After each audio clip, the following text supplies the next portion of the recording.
Hello and welcome back to Nick's Allotment Diary. So it's been a long time since you've seen the allotment. I've had a short break from making videos, but now I'm back. So the first thing I'm going to show you is the onion bed. So these are the heat treated onions that I grew earlier on in the season. To be honest, they've not done that well. A lot of them are quite small, haven't developed particularly well, but the ones in the centre of the bed have done better. As you can see, they're starting to flop over now. We've had a lot of hot weather in the last week or so, but this weekend it's cooled down and we've had some rain. So I think there might be some white rot in this bed because a few of the onions I pulled up had started to rot at the base. So I think I'm going to pull these fairly soon. Some of them, as you can see, are quite a decent size. So I think I'm going to cut my losses and pull them up and let them dry out and see what the onions are like. Now, I did have garlic in this bed. That didn't do very well. I have got some photos of the garlic that I did pull up. The elephant garlic was better than the normal garlic, so I pulled that out and I put some parsnips, which we've had a bit of a patchy germination of in the place where the garlic was, and also some dwarf French beans. These are a variety called Canadian Wonder. I've got a row here and I've got a row in another bed, which I'll show you in a few minutes time. Moving over to the tomatoes, some of the tomatoes that were growing in the two pots. So I did an experiment with an air pot and a regular pot. And as you can see, both of the tomato plants have got quite a few trusses of tomatoes on. They're a variety called Yellow Perfection, so they're going to be a yellow tomato. There is a bit of mottling on the leaves. I think that's down to deficiencies. I have used some Epsom salts on them in the last week, so hopefully that should pick them up. But there's quite a few tomatoes on each of the plants. At the moment I can't really say that either of the plants are any better than the other, both about the same height, so I haven't got any conclusions yet on the air pot. Moving over to this bed has now got brassicas in since you've last seen it. So there's some leeks down one side, but the majority of the bed is brassicas. So I've got some kale, there's dwarf kale and red kale. Some cauliflowers, they've not done particularly well. A couple of them have just sort of bolted. I don't know whether it's the hot weather. But some of them are hearting up. And then I've got Brussels sprouts and cabbages and a few calabrese, so that's green broccoli. So everything's doing pretty well in the brassica bed. Now over to the bed where I've planted the squash plants. So this one here is the pink banana squash, which they're going to not be banana shaped, these ones, I think, because they're a cross. There's one that's growing. That one's definitely set, so it's going to be a round one. Some of the flower there at the end. So hopefully I should get some decent sized squash. These are the ones that were donated by Erica of Erica's Little Welsh Garden. So this is a butternut squash plant, and there's the first one that's set. So hopefully I should get a lot more on this plant as it grows.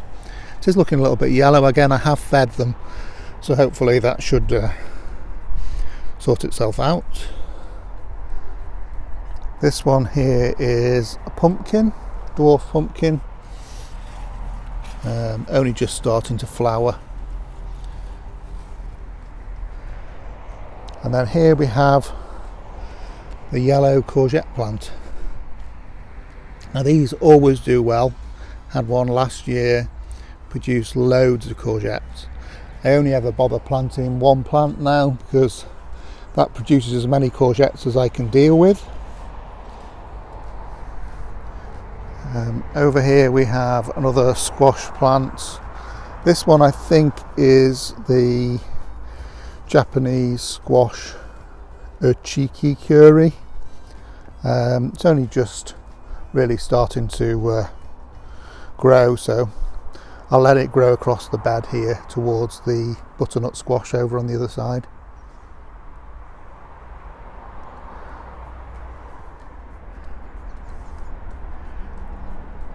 Now to the bed with the tomato plants, the outdoor tomato plants that I thought I'd got a problem with earlier in the year. I thought I'd got weed killer damage, but I think I've come to the conclusion now that maybe that wasn't the case. They were just damaged by cool weather. So this one has produced some fruit. I picked some yesterday. There are some green ones at the bottom. This one is a moneymaker, I think. Now this is an unusual variety. This is the black tomatoes, and they are actually almost jet black. Haven't seen this variety before. The plant was donated to me, so I don't actually know its name other than the black tomato, but be interested to see what they taste like. They haven't ripened fully yet, although they're black on one side, they're a bit green on the other side, so they need a bit longer to ripen up before I try one. And then we have some yellow perfection tomatoes. This one is the same variety as you saw over in the air pots, so this one hasn't done very well in the ground at all. But again, the growth looks okay, doesn't look stunted, so I'm going to leave that one. This one is a variety called Ildi. I only planted it in its position about a couple of weeks ago. It produces sort of yellow pear-shaped tomatoes, relatively small.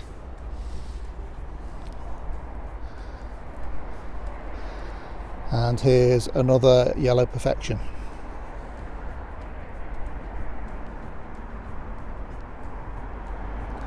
Over to the sweet corn. You saw me plant the sweet corn last month, I think it was.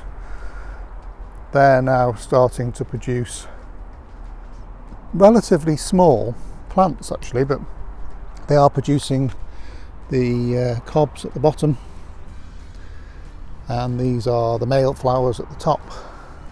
So basically what happens is pollen falls down from the male flower onto these silky tassels, and that pollinates those, and that's what forms the kernels in the cobs of the corn. So not particularly large plants. I think I've had larger plants than this before, but we shall see what sort of corn it produces. I've got these cages that I put in, so I've got some orange pepper plants which I've planted a few weeks ago. Still no sign of any flowers on them yet. There are a few buds. As you can see, slugs and snails have had a good nibble at them. They seem to like pepper plants. This one is a crimson crush tomato. So this is one of the blight resistant tomatoes. I've got a cane in the middle to grow them up, give them a bit of support. And this one is a variety called Piccolo. So this is a dwarf cherry tomato that I've grown from supermarket tomato.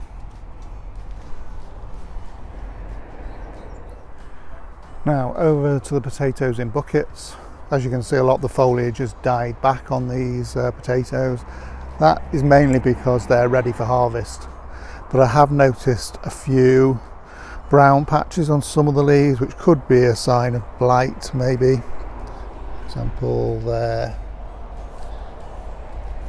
So I'm going to pull the leaves off all of these buckets now, and in a future video I will do some potato reveals from these buckets.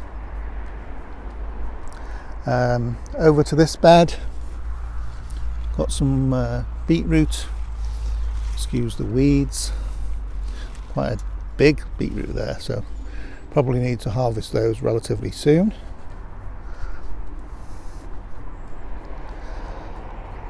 I mentioned before the Canadian Wonder beans. I have got some more plants of these. As you can see, they produce these flat podded, almost runner bean like pods. So there's quite a few of those plants. I harvested some beans off this row yesterday, so there are plenty coming. Also amongst the weeds there are the tomatillo plants. They're the ones with the yellow flowers. You can see some under there. Moving over to the climbing French beans. So on this side we have the Blue Lake French beans.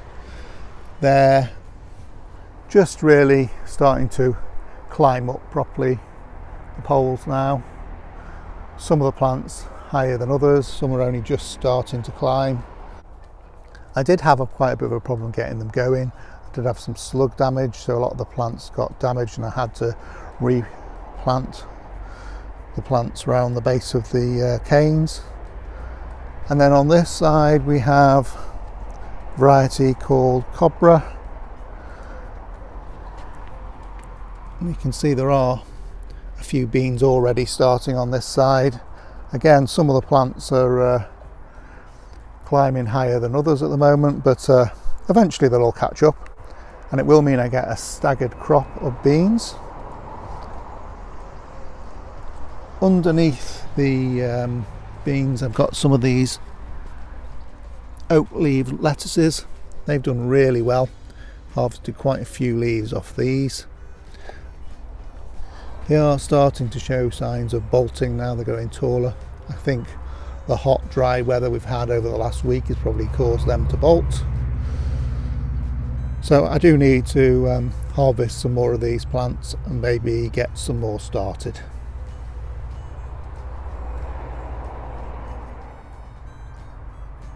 Over to the bed with the plum tree in. The plum tree, as you can see, has put on quite a lot of growth. Earlier on in the season, a lot of it had been nibbled back and was distorted and brown, but it's put on a lot of new growth this year, so I'm quite pleased with that. I don't think I've got any plums on this tree. A lot of them fell off, so no plums from my tree this year. But if you look at just over here, my neighbour has a massive plum tree that grows next to my allotments, and a lot of the plums do fall. She's very kindly said that I can harvest any plums from the tree that I want, so on this side. So I have had some nice plums from that tree. Moving over, I'll now show you. This is 2 elephant garlic plants that I've allowed to go to seed. So they've produced some really nice flowers. You can see there quite decent size, and the bees love these. So I'm going to let them actually carry on and produce seed, and I'm going to see if I can grow some elephant garlic from seed.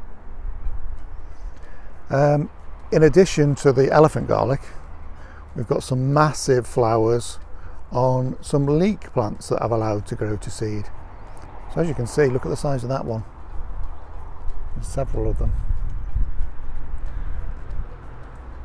So they do look nice, and I do think they look spectacular, so I've left them in the border, and there are even some smaller ones that are forming from down the base. So plenty of leek seed from these plants, I think, later in the season. Sweet peas. I've had mixed success with the sweet peas, to be honest. I've built this wigwam earlier in the year, and probably about 2 or 3 of the plants have done really well. So this white one's done well, pink one, that pinky one has done well. But over on the other side, some of the plants, see there, have not done anything at all, hardly grown anything. That one's just starting to grow a little bit. So, not quite sure why that is. Might be the bed, might be because the tree is taking a lot of the nutrition and not allowing the sweet peas to grow. Also planted some cosmos plants. They're doing well. Not had many flowers on it as yet, but I think there's quite a lot to come. Into the fruit cage. Anybody that saw the photographs that I put up on Instagram will see that I harvested quite a bit of fruit last week. So these are blueberries, quite a few still to come on the blueberry plant. Had quite a lot of blueberries off the bush here. The standard red currant had loads on, as did this bush and this bush here. Just show you, this one has still got some red currants on to be picked. You can see them down there. And over here there are some red gooseberries that need to be picked, so I'll be picking those today. As you can see, there is still quite a bit of bindweed, but I have managed to pull a lot of it from round the edge of the cage. It is a bit of a constant battle. It does overwhelm everything if you don't keep on top of it. So this winter I'm going to have another go at sorting out this cage and seeing if I can dig out some more of the bindweed root. Some blackberries starting to form too. Thanks very much for joining me for this tour in late July. Hope you enjoyed having a look round my allotment again. Thanks very much for joining me at Nick's Allotment. I'll see you again next time.